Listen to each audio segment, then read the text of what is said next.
नमस्कार साथियों, मैं अक्षय मुद्गल स्वागत करता हूं आप सभी का। सभी लोग मेरे साथ जुड़ेंगे।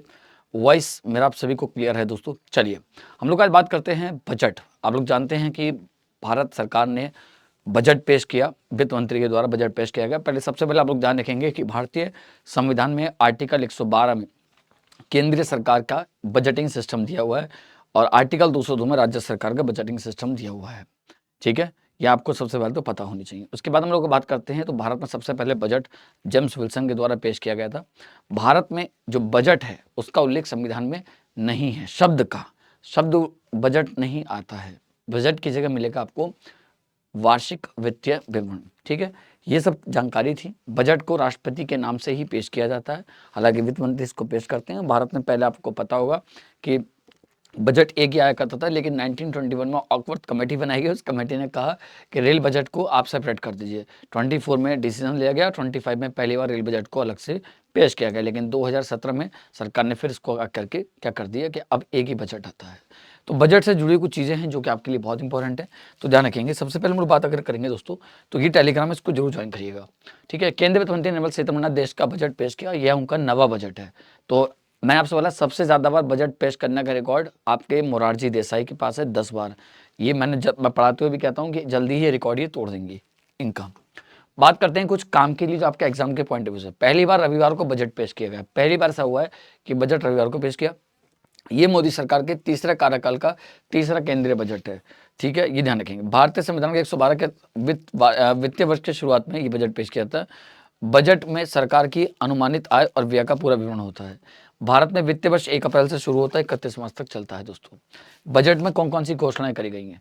नया फ्रंट कॉरिडोर, ये ध्यान रखेंगे, इंफ्रास्ट्रक्चर और लॉजिस्टिक्स से जुड़ा हुआ। पश्चिम बंगाल के डानकुनी के लिए नया मालगाड़ी कॉरिडोर की घोषणा हुई, जो डानकुनी को गुजरात के सूरत से जोड़ेगा। ठीक है, कैपेक्स में बढ़ोतरी है। 2026-27 के लिए 12.2 लाख करोड़ रुपए का पूंजीगत व्यय रखा गया है इसके लिए। खनिज और रणनीतिक संसाधन से जुड़ा हुआ है रेयर अर्थ कॉरिडोर। ये क्या है? ओडिशा, आंध्र प्रदेश, तमिलनाडु और केरल में दुर्लभ खनिजों के लिए एक विशेष कॉरिडोर को डेवलप किया जाएगा। दुर्लभ खनिज के लिए विशेष कॉरिडोर को ये डेवलप किया जा रहा है। इसका महत्व यह है कि हाईटेक ट्रांजिशन और बैटरी तकनीक के लिए कच्चा माल आपको उपलब्ध रहेगा दोस्तों। उद्योग और विनिर्माण से जुड़ी हुई बात रखें तो टेक्सटाइल सेक्टर में देश भर में बड़े टेक्सटाइल पार्क स्थापित किए जाएंगे।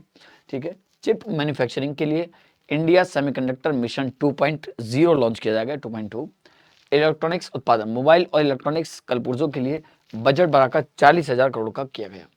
फार्मा और बायोटेक्नोलॉजी में देखेंगे तो 10,000 करोड़ रुपए के निवेश से 3 नए संस्थान स्थापित किए जाएंगे बायो फार्मा शक्ति योजना के तहत। नए संस्थान जो होंगे रिसर्च और इनोवेशन के लिए केंद्र स्थापित होंगे। नया निवेश 10,000 करोड़ रुपए तक का नया निवेश इसी सेक्टर में बायोफार्म शक्ति या बायोफार्म में नया निवेश को बढ़ावा दिया जाएगा। रिसर्च एंड डेवलपमेंट फोकस पे दवाइयों के क्षेत्र में शोध को भी बढ़ावा दिया जाएगा। सरकार के फोकस के जो 6 प्रमुख क्षेत्र थे उनमें से ध्यान रखेंगे शहरों का विकास पहला, दूसरा रणनीतिक मैन्युफैक्चरिंग, तीसरा पुराने उद्योग, चौथा सुरक्षा और स्थिरता, पांचवा इंफ्रास्ट्रक्चर और छठा है एमएसएमई। कि 6 स्तंभ एक साथ मिलकर आर्थिक जो वृद्धि है उसको गति देंगे। 6 स्तंभ इंपॉर्टेंट है, पूछ सकता है। रणनीतिक मैन्युफैक्चरिंग में अगर हम लोग बात करेंगे तो देखेंगे आवश्यकता और उभरते क्षेत्रों में उत्पादन क्षमता को बढ़ावा देना। पुराने उद्योग जो जर्जर औद्योगिक क्षेत्र उनका पुनरुद्धार करना। एमएसएमई जो है micro small and medium enterprises sectors में छोटे उद्योगों को ग्लोबल चैंपियन बनाना। इंफ्रास्ट्रक्चर में देखेंगे तो सड़क, रेल और बुनियादी ढांचे को मजबूती। सुरक्षा और स्थिरता में दीर्घकालिक आर्थिक सुरक्षा को सुनिश्चित करना। शहरी विकास में शहरों का व्यापार और आर्थिक केंद्र के रूप में विकसित करना। बजट 2026 के 3 मुख्य विजन कौन कौन से थे? पहला है रफ्तार, उत्पादकता बढ़ाकर आर्थिक विकास को तेज करना। दूसरा है क्षमता, मानव संसाधन और कौशल विकास पर जोर देना। तीसरा है सबका साथ, हर परिवार और क्षेत्र के लिए आय और अवसर को सुनिश्चित करना। अर्थव्यवस्था पर सरकार का जो रिपोर्ट कार्ड है वो क्या है? आत्मनिर्भरता मतलब मैन्युफैक्चरिंग और ऊर्जा सुरक्षा में सुधार और आयात पर निर्भरता को कम करना। विकास लगभग 7% की ग्रोथ, जिससे गरीबी घटाने में मदद मिलेगी। 12 सालों का अनुभव, ध्यान रखेंगे अर्थव्यवस्था स्थिर रही। बताया गया रिपोर्ट कार्ड में कि अर्थव्यवस्था स्थिर रही, महंगाई भी कंट्रोल में रही। वैश्विक चुनौती की हम लोग बात करेंगे तो वर्ल्ड ट्रेड सप्लाई चेन संकट के बावजूद भारत विकसित भारत के लक्ष्य की ओर अग्रसर। 2047 तक भारत को विकसित अर्थव्यवस्था बनाना है, इस लक्ष्य में भी हम लोग काम कर रहे हैं। रणनीतिक और अग्रणी क्षेत्रों में विनिर्माण का विस्तार। भारत को वैश्विक बायोफार्म विनिर्माण हब बनाने के लिए बायोफार्मा शक्ति योजना शुरू की गई। इंडिया सेमीकंडक्टर मिशन 2.0 का शुभारंभ जल्दी होगा।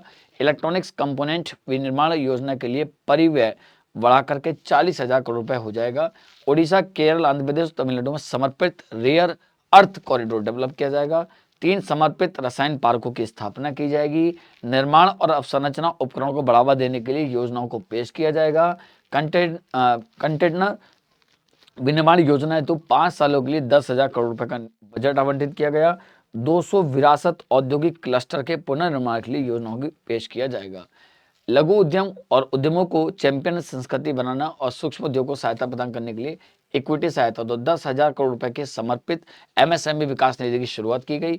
आत्मनिर्भर भारत कोष में अतिरिक्त 2,000 करोड़ रुपए डाले जाएंगे। जो आत्मनिर्भर भारत का कोष है उसमें 2,000 करोड़ और एक्स्ट्रा डाले जाएंगे।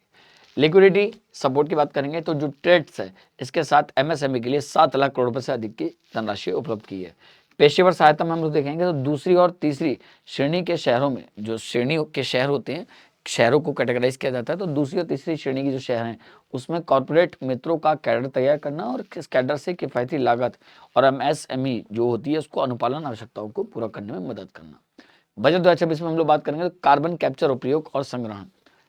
निम्नलिखित 5 औद्योगिक क्षेत्रों के अनुप्रयोगों में उच्च क्षमता स्तर को प्राप्त करने के लिए CCUS तकनीकों के उपयोग को बढ़ावा, चाहे वो विद्युत हो, सीमेंट उद्योग हो, इस्पात हो, तेल शोधन हो और केमिकल्स हो। अगले 5 सालों में 20,000 करोड़ रुपए का परिव्यय प्रस्ताव रखा गया। बजट 2026 में दिव्यांगजन की हम लोगों की बात करेंगे। दिव्यांगजन कौशल योजना, प्रत्येक दिव्यांग समूह को उद्योग अनुकूल और विशिष्ट प्रशिक्षण के माध्यम से सम्मान से जीवन जीने के अवसर उपलब्ध कराना। दिव्यांग सहारा योजना, आर्टिफिशियल ध्यान रखेंगे एलिम्स मैन्युफैक्चरिंग कॉर्पोरेशन ऑफ इंडिया अल्मिको को सहायक उपकरणों के उत्पादन को बढ़ावा देने के लिए अनुसंधान और विकास में निवेश और आर्टिफिशियल इंटेलिजेंस से एकीकरण की बढ़ावा दिया जाएगा। बजट 2026 में किसानों की आय को बढ़ाने की बात करी। 5,000 जलाशयों और अमृत सरोवरों के एकीकृत विकास की पहल से मत्स्य जो पालन है उस क्षेत्र को बढ़ावा देना है। पशुपालन क्षेत्र में एंटरप्रेन्योरशिप को डेवलप करना है। कोकोनट प्रोत्साहन योजना उत्पादन को बढ़ाएगी और 1 करोड़ किसानों सहित 3 करोड़ लोगों को सहायता प्रदान करेगी। भारतीय काजू और भारतीय कोको को 2030 तक प्रीमियम ग्लोबल ब्रांड बनाना है, बहुत बड़ी बात है ये। राज्य सरकार के साथ मिलकर इंडियन सैंडलवुड इकोसिस्टम के गौरव को पुनर्स्थापित करना है। बाकी यहाँ पर हम लोग देखेंगे राजस्व प्राप्तियां, सरकार ने दिया हुआ है कि कितना राजस्व प्राप्तियां हैं, ठीक है। एक्चुअल में 2024-25 में कितना है, 25-26 में अनुमान कितना लगाया था और 25-26 का संशोधित अनुमान, ठीक है। 2026-27 का जो 26-27 है इसका सरकार ने अनुमान लगाया कि हम लोगों को कितना राजस्व की प्राप्तियां हैं, कितनी पूंजीगत प्राप्तियां हैं। क्योंकि मैं जब इकोनॉमिक्स पढ़ाता हूँ अभी मैं आपसे इस बारे में बात करता हूँ कि सरकार को 2 तरह से प्राप्तियां होती हैं और सरकार 2 तरह से खर्च करती है। तो एक तो राजस्व प्राप्ति है जो सरकार को रेवेन्यू टैक्स मिलता है, और पूंजीगत प्राप्ति है। राजस्व प्राप्तियां वर्तमान वर्ष के लिए और जो पूंजीगत प्राप्तियां होती है वो सरकार को भविष्य में भी मिलती रहती हैं। ये थी हमारी बजट की जो प्रमुख बातें थी बेटा, ठीक है। ध्यान रखें केंद्र द्वारा राज्यों को पिछले वर्षों के लिए देने वाला राशि होने के कारण जो 25-26 में 9,084 करोड़ की कमी आई है, ध्यान रखेंगे। इससे नकदी शेष में आहरण द्वारा कमी भी करेगी, मतलब ये डाटा है, ध्यान रखेंगे, चलेगा। तो ये जानकारियां थी जो आपको मुझे देनी थी बजट से जुड़ी हुई। यहाँ से क्वेश्चन आपके बनेंगे। Thank you so much. और रोज रात को 8 बजे मेरी जीएस की क्लास होती है रेलवे के सभी एग्जाम्स के लिए, थ्योरी प्लस क्वेश्चंस की। वहाँ जरूर जुड़िएगा, बहुत आनंद आएगा और कंटेंट भी अच्छा होगा, मज़ा आएगा पढ़ने में। धन्यवाद।